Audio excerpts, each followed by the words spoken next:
unblocked game websites, you know what they are. They're pretty much the highlight of free time at schools anywhere, considering most schools will let them fly under the radar, yet what cool math games off the face of the earth.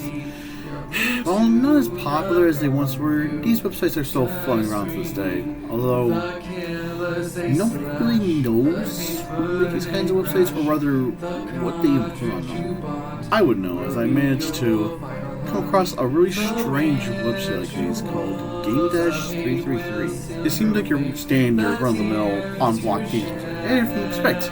Run, awesome takes, etc. My favorites! However, there was something I didn't expect. An entire section dedicated to Flash games.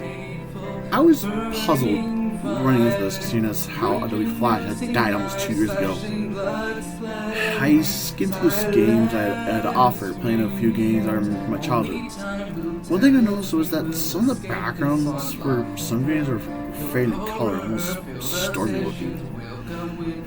There was one game I wanted to revisit, as I remember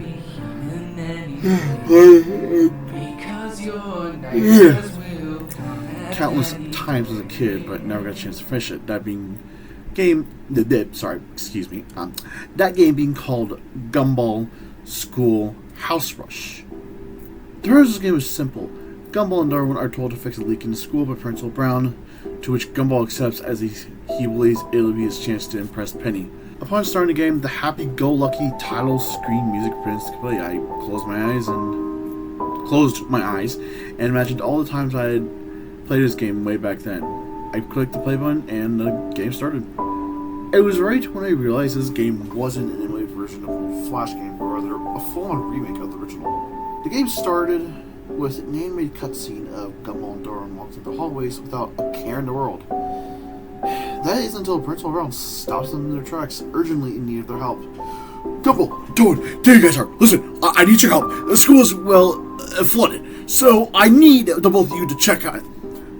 Miss Simeon, save the students trapped underwater, and more importantly, fix the leak. Can you do that for me? Gumball, upon hearing this, thinks about it for realizing something. This is my chance to impress Penny. We'll do it, Principal Brown. And with that, the two race off. Ending cutscene. The first level in the game took place in the school's hallways. A tutorial played before the game's level started, with ANAs explaining the controls of the game. The level was just how I remember it: collecting sun stickers, avoiding obstacles, and using Darwin to break through boxes and get a higher jump boost. Everything seemed fine until the end. I reached the door to Miss Simeon's classroom. Gumball just froze in place before I could even enter. No matter how many times I messed with the controls, he wouldn't budge. I was just beginning to wonder if the game was broken until I saw the lights begin to flicker and everything went dim. A silhouette similar to Gumball's appeared at the right end of the hallway. Strangely enough, Darwin seemed to notice this as his pupils shrunk. The shadow smiled before walking towards Darwin, who screamed and ran off. Gumball didn't even seem fazed by the whole ordeal, as he just stood there, happy as he can be. After this occurrence, I could finally control Gumball and finish the level. At the end of each level, there was a boss you had to defeat to continue on to the next stage. From what I remember, the first boss involved Miss Simeon throwing detention cells at several students, and you had to hide behind them in order to not get detention yourself.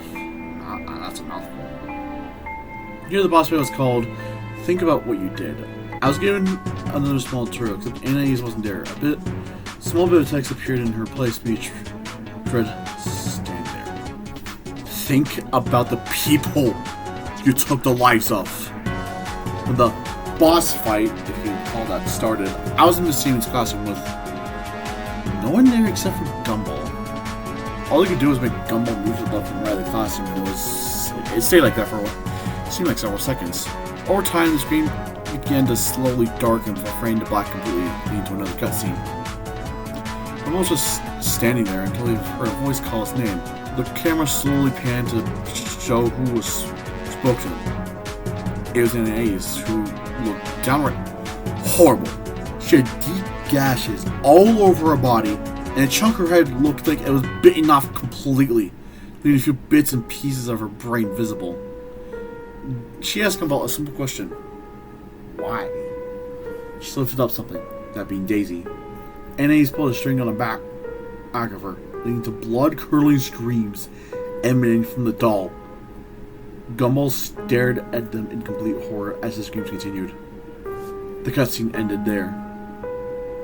The next scene was the flooded portion of the school.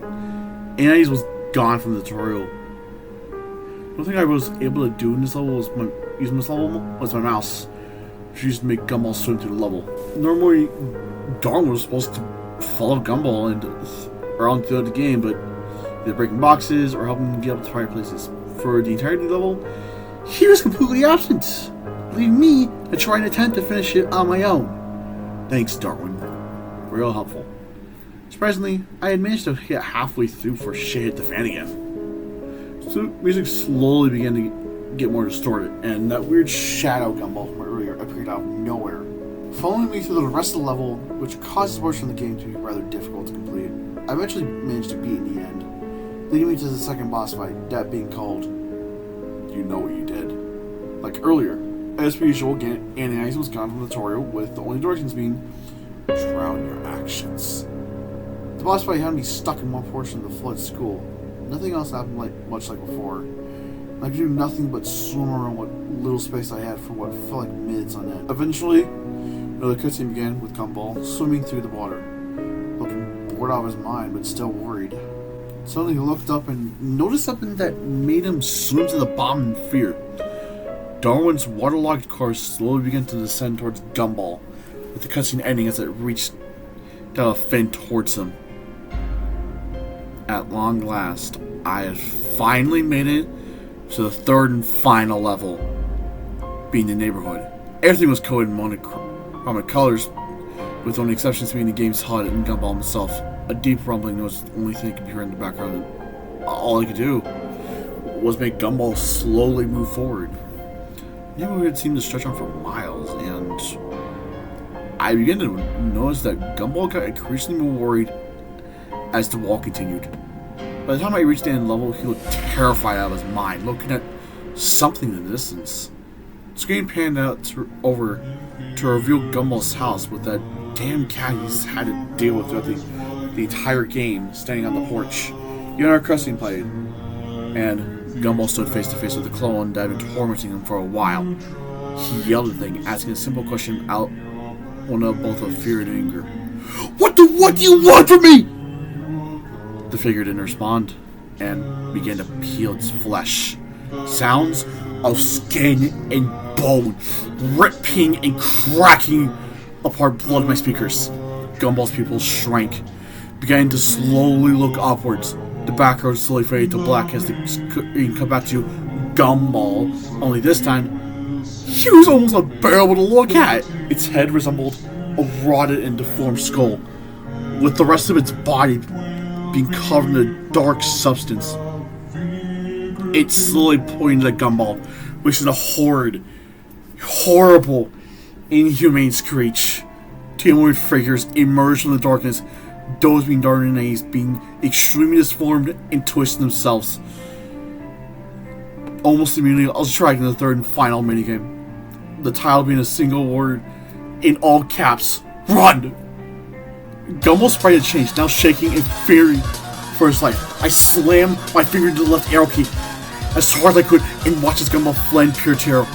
The figure not too far behind him. It was long for his siblings joined the chaos. My God, they were terrifying to look at. Annie's limbs had been stretched out, and her limbs were arms and hands were deformed. It seemed to end in sharp points. Her ears drooping over her back. She had the widest smile I've ever seen, filled with rows upon rows of deformed, jagged teeth. Darwin feared no better. He had the same elongated arms and legs and knees, except they looked nearly dislocated, and his mouth and eyes were nothing more than misplaced hollow voids where they should have been. I ran all the way back to the start of the level, which had now been platforming sections to add more of a challenge, I presume. You barely had time to prepare for your next jump, as all three of those abominations would be on your tail if you waited too long. So you had to act fast during the parts. Eventually, I made it back to school, bringing me to something I didn't expect. One final level titled Face the Consequences. And I returned for the level's tutorial, looking more deformed than she had in the previous level. The only instructions for the level being atone for your sins. I was in the school where I first started the game. It looked nearly abandoned. The walls were decayed, cobwebs and grime covered nearly every crevice of the walls, and several trophy cases were broken and had their achievements taken out of them. Gumball sorrowfully walked through the deserted hall, eventually coming across a dead end. Gumball turned around as the sound of rapid footsteps could be heard, getting closer and closer. He didn't become fearful, nor did he even scream. He just stood there and silently accepted his fate. His siblings had finally caught up, violently lunging at him, which ended the game and gave me one last thing to look at. The end screen from the game was a photo of Gumball's body after he had been mauled. His head had been brutally smashed open beyond recognition, and his blood was smeared all over the surrounding walls. Some of it even covered his clothes. There was no option to play again. All I could do was stare at the results of the poor feeling's actions. I closed the tab right then and there, wanting no part of this anymore.